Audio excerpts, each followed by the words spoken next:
Hello, good evening, students. Today in 11th class physics, we are continuing our discussion on gravitation. तो gravitation में अभी हम लोग last turn पर जो डिस्कस किया था, we discussed about Newton's law of gravitation. और अभी हम लोगों ने इसमें ये बताया था every particle in this universe is attracting other particles and the force of attraction depends on the product of the masses. Force of attraction acting between any two particles is proportional to the product of the masses, and this force is inversely proportional to the square of the distance. This we have discussed in the previous class. This topic we have discussed in detail in the previous class. And इनको combine करने पर force proportional to m1 m2 upon r square ऐसा कुछ आएगा. And F will be equal to g into m1 into m2 upon r square. We had discussed about the nature of the force of attraction acting between any two particles. अभी हम लोगों ने इसमें ये भी बोला था, अगर सिमेट्रिकल शेप्ड ऑब्जेक्ट है, स्फेरिकल ऑब्जेक्ट्स हैं, तो उनको भी अभी हम लोग पार्टिकल्स जैसा ट्रीट कर सकते हैं. और उसमें अभी हम लोगों ने ये बोला था कि the centre, the distance between the centres, जैसे दो स्फीयर्स हैं, इनके बीच में अगर फोर्स निकालना है तो अभी हम लोग इनके बीच का जो डिस्टेंस है उसको अभी हम लोग आर ले सकते हैं. और अगर ये इरेगुलर शेप्ड ऑब्जेक्ट है तो अभी हम लोग बोलेंगे इसमें आर एग्जैक्टली कितना लेना है, ये अभी हम लोग डिसाइड नहीं कर सकते. So generally what we tend to do, we tend to apply what the Newton's law of gravitation for spherical objects, है ना. स्फेरिकल ऑब्जेक्ट्स के लिए या पार्टिकल्स के लिए अभी हम लोग ये लॉ अप्लाई करते हैं. अब इसके बाद बच्चों नेक्स्ट है, ये अभी हम लोगों ने इसमें ये भी पढ़ा था कि ये जो फोर्स है, force of gravitation acting between two objects, ये कंजर्वेटिव नेचर का है. This is a conservative force. और इसमें अभी हम लोगों ने ये देखा था that the work done by this gravitational force on a close path zero आता है. So these were some of the properties which we had discussed on the last term. अब हम लोग आज जो ले रहे हैं next topic, force of gravitation acting on a particle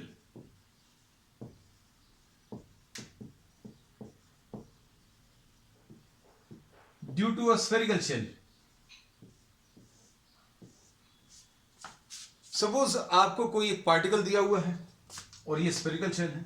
ये अच्छे समझना बच्चों, क्योंकि इसका अभी हम लोग यूज करने वाले हैं. Suppose this is a spherical shell. दो स्फीयर्स के बीच में कैसे कैलकुलेट करना, this we have discussed in the previous class.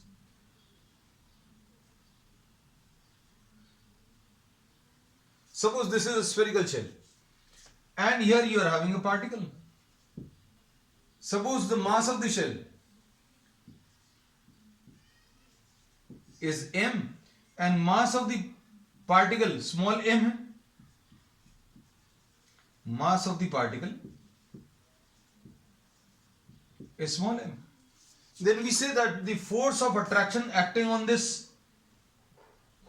particle can be calculated using the law of gravitation. बिल्कुल वैसे ही निकालेंगे, g into m divided by d square. d क्या है बच्चों? d is the distance between the two objects. अब यहां पर कौन सा वाला डिस्टेंस लेना है?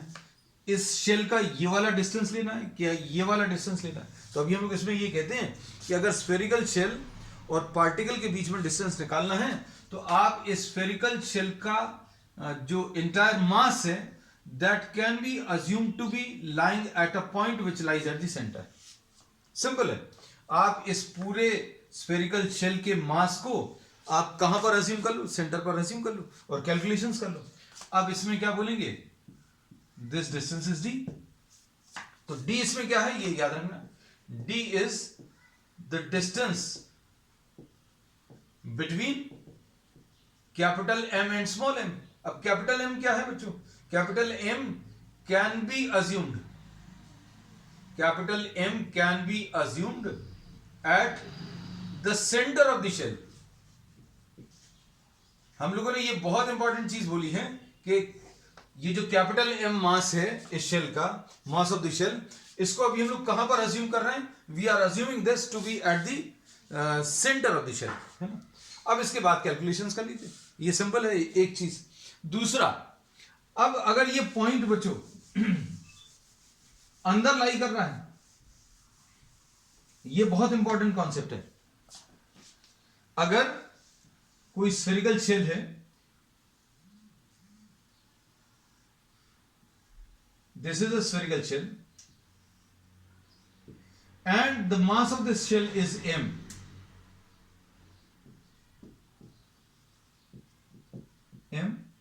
and the particle lies inside. particle बच्चों इसमें अंदर लाई कर रहा है, so we say that if the particle lies inside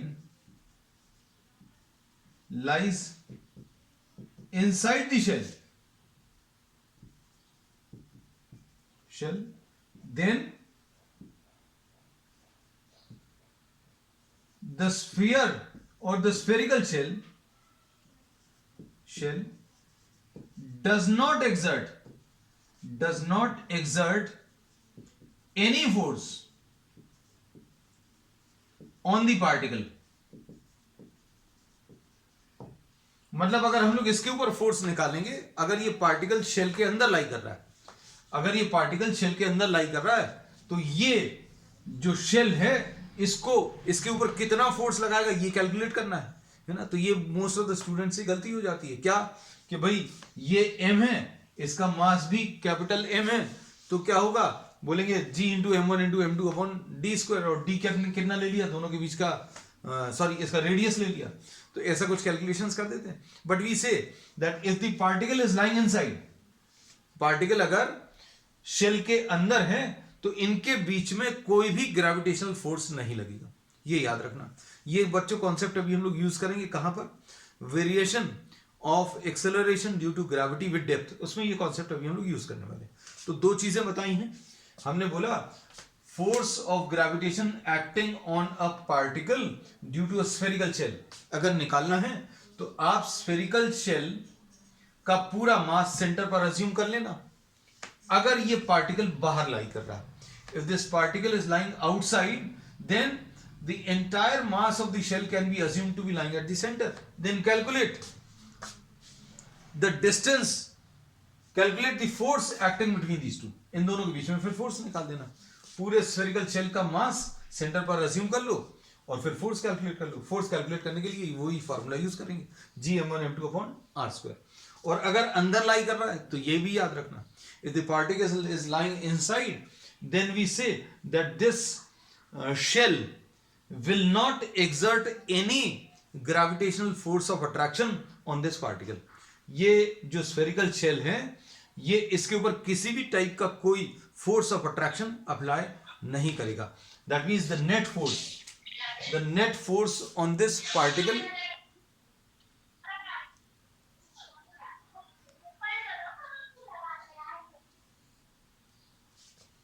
net force acting on this particle will be equal to what? Zero कह सकते हैं। चलो ठीक, चलो अब नेक्स्ट टॉपिक इसमें ले रहे हैं।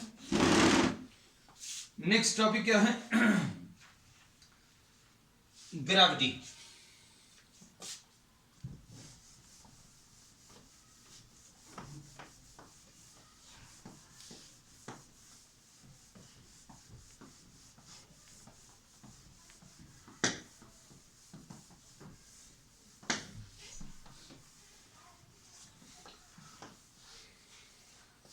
नेक्स्ट टॉपिक है इसमें ग्रेविटी।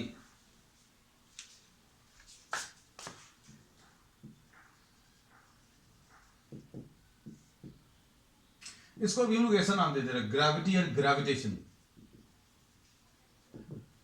तो ग्रेविटी और ग्रेविटेशन में डिफरेंस क्या है ये भी अभी हम आपको इसमें बता दे रहे हैं। Suppose if you are having any two particles, अच्छे समझना, कोई भी दो पार्टिकल्स ले लो, any two particles, the force acting between those two will be termed as force of gravitation। कोई भी दो पार्टिकल्स के बीच में जो लगने वाला फोर्स है उसको अभी हम लोग फोर्स ऑफ ग्रेविटेशन बोलते हैं। लेकिन अगर हम लोगों ने एक ऑब्जेक्ट अर्थ ले लिया, then the force acting on the particle due to the earth will be termed as the force of gravity. So force of gravity क्या है, अब हम लोग कह सकते हैं force of gravity, this is a special case of force of gravitation.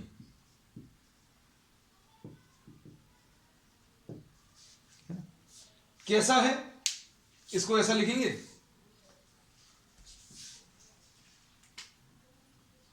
the force of attraction on any particle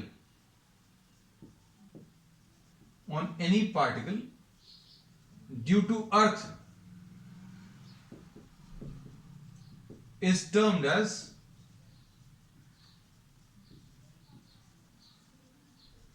what? The force of gravity.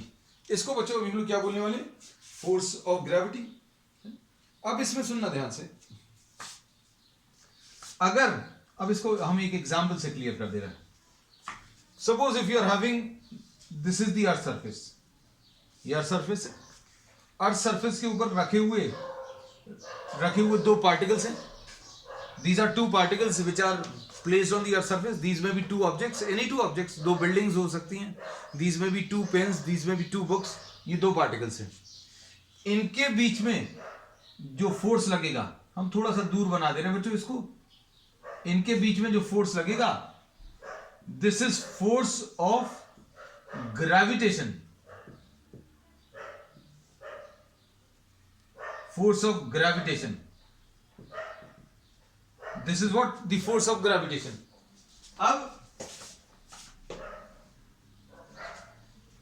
अब इस अर्थ को अगर अभी हम लोग देखें तो अर्थ इन पार्टिकल्स को अपनी तरफ अट्रैक्ट कर रहा है. इस पार्टिकल को भी अपनी तरफ अट्रैक्ट कर रहा है, इसको भी अपनी तरफ अट्रैक्ट कर रहा है. और ये जो फोर्स हैं बच्चों, ये वाले,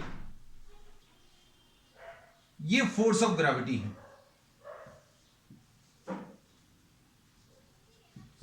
ठीक है. जैसे सपोज फॉर एग्जांपल ये दो ऑब्जेक्ट्स हैं, इन दोनों के बीच में जो फोर्स ऑफ अट्रैक्शन लगेगा उसको फोर्स ऑफ ग्रेविटेशन बोलेंगे. अब इसको अर्थ अपनी तरफ अट्रैक्ट कर रहा है, कितने फोर्स से अट्रैक्ट कर रहा है उसको भी हम लोग फोर्स ऑफ ग्रेविटी बोल सकते हैं. क्या इसमें और अर्थ के बीच में जो फोर्स है उसको फोर्स ऑफ ग्रेविटेशन बोल सकते हैं? तो हाँ, फोर्स ऑफ ग्रेविटेशन तो है ही है. जितने भी ये फोर्सेस हैं ये फोर्स ऑफ ग्रेविटेशन ही है. लेकिन अगर किसी ऑब्जेक्ट को अर्थ अपनी तरफ अट्रैक्ट कर रहा है तो उसको एक नया नाम दे दिया, एक स्पेशल नाम दे दिया, फोर्स ऑफ ग्रेविटी. इन दोनों के बीच में फोर्स ऑफ ग्रेविटेशन, ये अर्थ की तरफ अट्रैक्ट हो रहा है. कितने फोर्स से अट्रैक्ट हो रहा है उसको फोर्स ऑफ ग्रेविटी बोलेंगे. इसको भी अर्थ अपनी तरफ अट्रैक्ट कर रहा है, कितने फोर्स से अट्रैक्ट कर रहा है उसको भी अभी हम लोग क्या, फोर्स ऑफ ग्रेविटी बोलेंगे. तो बस ये याद रखना, this is special case of force of gravitation. और force of attraction acting on any particle due to the earth is termed as the force of gravity. अब ये फोर्स ऑफ ग्रेविटी कहां की तरफ लगेगा? ये सपोज फॉर एग्जांपल ये अर्थ है,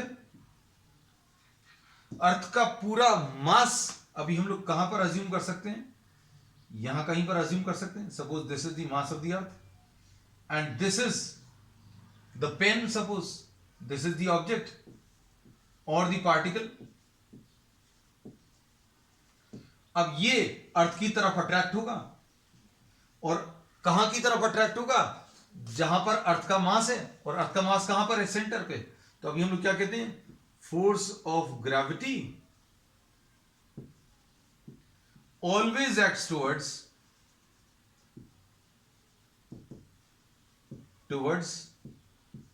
the centre of the earth.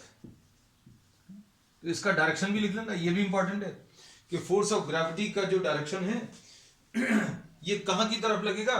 Towards the centre of the अर्थ, है ना. तो अब हम लोगों को आज एक नई चीज पता चल गई, क्या? Force of gravity. तो फोर्स ऑफ ग्रेविटी क्या है? It is a special case of gravitation in which any object is attracted by the earth. इसको अर्थ अपनी तरफ अट्रैक्ट कर रहा है, जिस फोर्स से अट्रैक्ट कर रहा है उसका जनरलाइज्ड नेम जो है फोर्स ऑफ ग्रेविटेशन है. लेकिन एक स्पेशल नाम दे दिया क्या नाम दे दिया, इसको अगर अर्थ अट्रैक्ट कर रहा है तो इसके ऊपर लगने वाला force of attraction will be termed as what, the force of gravity. चलो अब नेक्स्ट,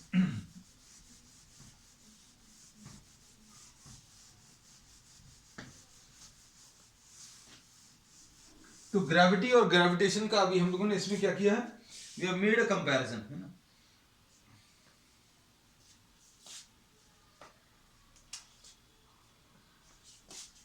नेक्स्ट है बच्चों एक्सेलरेशन ड्यू टू ग्रेविटी। अब देखो हम लोगों ने ये तो पढ़ा हुआ है कि अगर किसी भी ऑब्जेक्ट के ऊपर फोर्स लगेगा,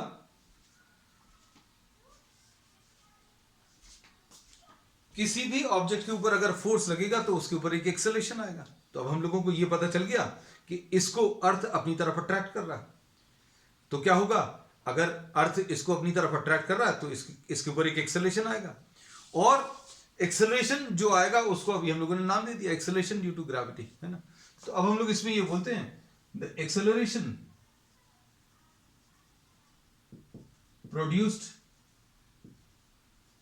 इन any object due to the force of gravity or due to earth's gravitational pull, ऐसा भी बोल सकते हैं,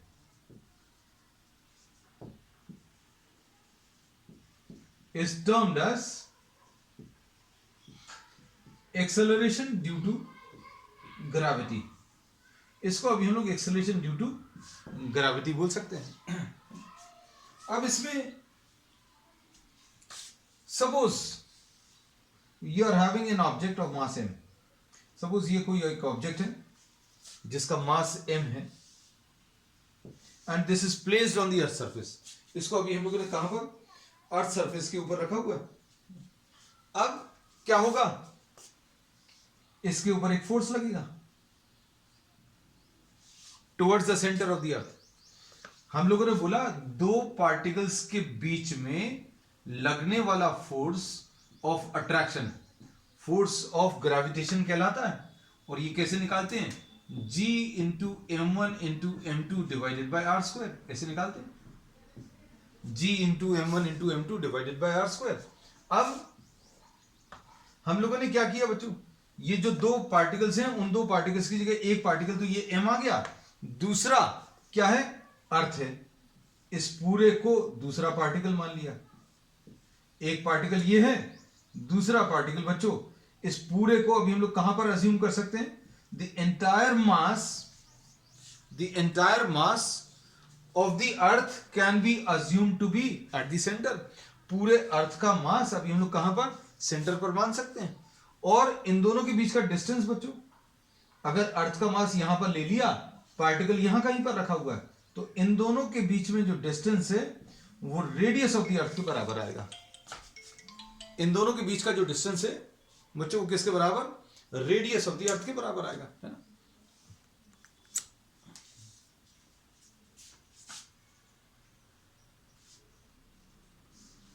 जस्ट 1 मिनट।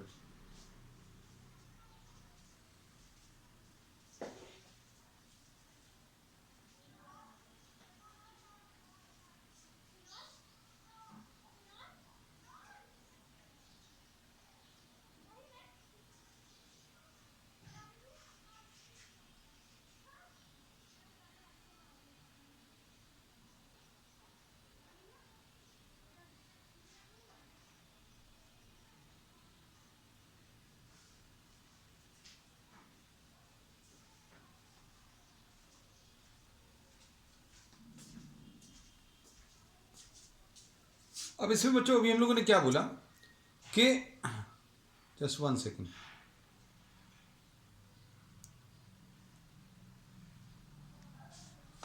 इसमें अभी हमने ये बोला कि this is a particle of mass m which is placed on the earth surface. ये अर्थ सरफेस के ऊपर रखा हुआ है, और इन दोनों के बीच में फोर्स अगर अभी हम लोग निकालें तो ये कितना मिलेगा, इस फॉर्मूले से मिलेगा, ये कितना आएगा, F will be equal to G into ME into M divided by इन दोनों के बीच का डिस्टेंस, और इन दोनों के बीच का डिस्टेंस कितना आ जाएगा, R E.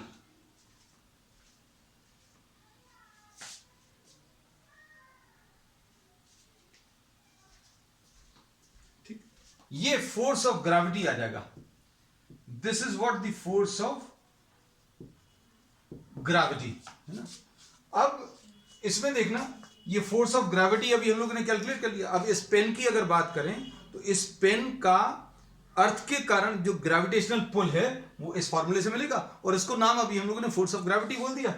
So this is the force of gravity. अब इसके कारण जो एक्सेलरेशन आएगा वो क्या आ जाएगा, वो आएगा एक्सेलरेशन ड्यू टू ग्रेविटी, है ना। तो acceleration due to gravity a will be equal to force divided by mass. आप फोर्स को क्या करो बच्चों, मास से डिवाइड कर दो, तो कितना आ जाएगा ये,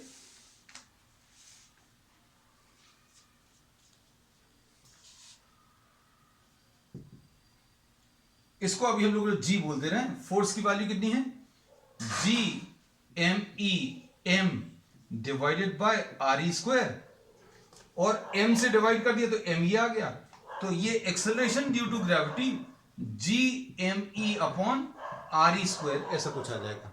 इसमें ये याद रखना, R E is what, R E is the radius of the earth. R E is what, this is the radius of the earth. अब जितने भी ऑब्जेक्ट्स हैं, अभी हम लोग ये देखते हैं, हम लोगों ने ये स्टार्टिंग में ही पढ़ा था कि force of gravitation acting between any two particles is a weak force. बहुत वीक फोर्स है। बहुत वीक फोर्स क्यों है, क्योंकि इसमें g की वैल्यू बच्चों बहुत कम होती है। This is 6.67 into 10⁻⁻11। मासेस बहुत कम होते हैं, इसलिए इनका इफेक्ट नहीं दिखता। अभी हम लोग ये देखते हैं, दो बुक्स एक दूसरे को अपनी तरफ अट्रैक्ट कर रही हैं, लेकिन ये बुक्स एक दूसरे की तरफ नहीं चलती। दो टेबल्स भी एक दूसरे को अपनी तरफ अट्रैक्ट कर रहे हैं, लेकिन दो टेबल्स कभी एक दूसरे की तरफ मूव नहीं करते। तो आम जिंदगी में ऑब्जेक्ट्स के बीच में ये फोर्स नहीं दिखता। क्यों? क्योंकि मासेस इन्वॉल्व बच्चों बहुत कम है। अब अगर इनमें से कोई एक मास अगर बहुत बड़ा हो गया, जैसे suppose one of the masses is earth, अगर एक मास अगर अर्थ आ गया तो क्या होगा, if one of these masses is earth, then what will happen, this will be very large due to which the force becomes prominent. Force अभी आपको दिखता भी है। आप अगर इस ऑब्जेक्ट को छोड़ दो तो what will happen, due to earth's gravitational pull this will move in downward direction. लेकिन इसको अगर आप छोड़ोगे तो टेबल भी इसको अट्रैक्ट कर रहा है, लेकिन ये टेबल की तरफ नहीं जा रहा, लेकिन अर्थ इसको अपनी तरफ अट्रैक्ट कर रहा है, अर्थ की तरफ जा रहा है। क्यों? क्योंकि अर्थ का मास बहुत ज्यादा है। So here we say that as soon as this is released, this will try to fall in downward direction with a acceleration which will be given by g is equal to gme upon what re square। तो इसमें हम लोगों ने ये देख लिया कि ये जो एक्सेलरेशन ड्यू टू ग्रेविटी है ये सभी ऑब्जेक्ट्स के ऊपर लगता है। जैसे सपोज फॉर एग्जांपल अगर हमने इस पेन की जगह बुक ले ली होती या टेबल ले लिया होता, suppose if any person, suppose if we are talking of ourselves, तो हमारे ऊपर भी यही एक्सेलरेशन काम कर रहा है ना। अब जितने भी ऑब्जेक्ट्स हैं, suppose if you trying to release any object, आपने किसी ऑब्जेक्ट को रिलीज किया ऊपर से किसी एल्टीट्यूड से, है ना, तो क्या होगा, it will fall with an acceleration which will be given by this relation. And irrespective of the mass, कितना भी मास हो, जैसे ये पेन है, अब आप आयरन का एक स्फीयर ले लो, तो कैसा भी ऑब्जेक्ट ले लो, सभी का एक्सेलरेशन सेम रहेगा। If you are dropping a pen, if you are dropping a book, and if you are dropping a iron sphere, then what will happen, all of these will fall down with the same acceleration। और इसकी on an average value बच्चों कितनी, 9.8 meters per second square होती है। average value on the earth surface और around the earth surface, earth surface पर या earth surface के आसपास इसकी average value near और on the earth surface। इसका मतलब क्या है बच्चों, नियर का दूर अगर जाओगे तो ये जी की वैल्यू 9.8 नहीं बचती, चेंज हो जाती है। If you are going to some altitude, suppose you are going to 1000 kilometre altitude, तो वहां पर जी की वैल्यू 9.8 नहीं होगी, कम हो जाएगी, है ना। ये अभी हम लोग एस्पेक्ट अभी आगे की क्लासेस में डिस्कस करेंगे। So we say that average value near और द अर्थ सरफेस ये 9.8 मीटर्स पर सेकेंड स्क्वायर है, और इस जी का जो डायरेक्शन है, the direction is towards the centre of the earth. और ये जो बच्चों जी है, this is maximum on the earth surface. Earth surface पर मैक्सिमम है, मतलब अर्थ सरफेस के अंदर अगर आप जाओगे, suppose if you are going inside a coal mine, तो वहां पर जी की वैल्यू कम हो जाएगी। आप अगर ऊपर जाओगे, if you are going to some altitude, then also the value of g decreases. Inside the earth surface and above the earth surface, g की वैल्यू बच्चों डिक्रीज होती है, ये याद रखना। The value of g decreases, है ना। चलो अब जी जो है, अच्छे सुनना, does this value of g depend on the mass of the object. ये जो अभी हम लोगों ने लिया था, ये ऑब्जेक्ट और मास एम, इससे डिवाइड कर दिया तो ये एम तो कैंसिल हो गया। So it does not depend on what, the mass of the object. इसके मास के ऊपर, इसके शेप के ऊपर, इसके साइज के ऊपर डिपेंड नहीं करता, है ना। लेकिन ये किसके ऊपर डिपेंड करता है? ये मास of the planet and radius of the planet के ऊपर जरूर डिपेंड करता है। ये याद रखना भाई। कोई ऐसा प्लैनेट अगर हो जिसका मास बहुत ज्यादा हो, जिसका मास बहुत ज्यादा हो, तो अभी हम लोग बोलेंगे वहां पर जी की वैल्यू ज्यादा होगी। तो ये चीज याद रखना, है ना। तो हम लोग क्या बोलते हैं? G depends on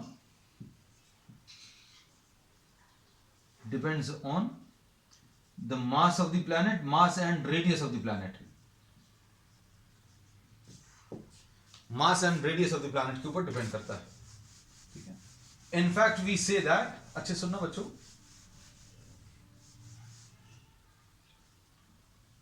ji is proportional to mass of the planet, radius of the planet square. इसके ऊपर डिपेंड करता है। अच्छे सुनना, ये चीज समझ में आनी चाहिए। जी तो ग्रेविटेशनल, ये यूनिवर्सल कांस्टेंट है, तो जी जो है proportional to mass upon square of the radius, इसके ऊपर डिपेंड करता है ना।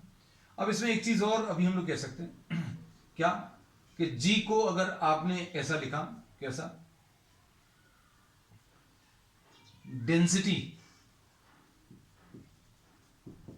Into volume of the planet upon radius of the planet square, तो g will be proportional to density into volume, कितना आ जाएगा? 4/3 पाई आरपी क्यूब,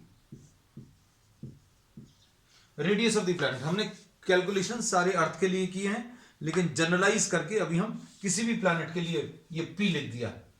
तो इसमें क्या होगा बच्चों? आरपी स्क्वायर है, सॉरी, आई एम सॉरी। तो क्या होगा? ये कैंसिल होगा, तो g is proportional to density into RP. तो जी बच्चों किस किस के ऊपर डिपेंड कर रहा है? It depends on mass and radius of the planet and its density. Density के ऊपर भी डिपेंड करता है ना?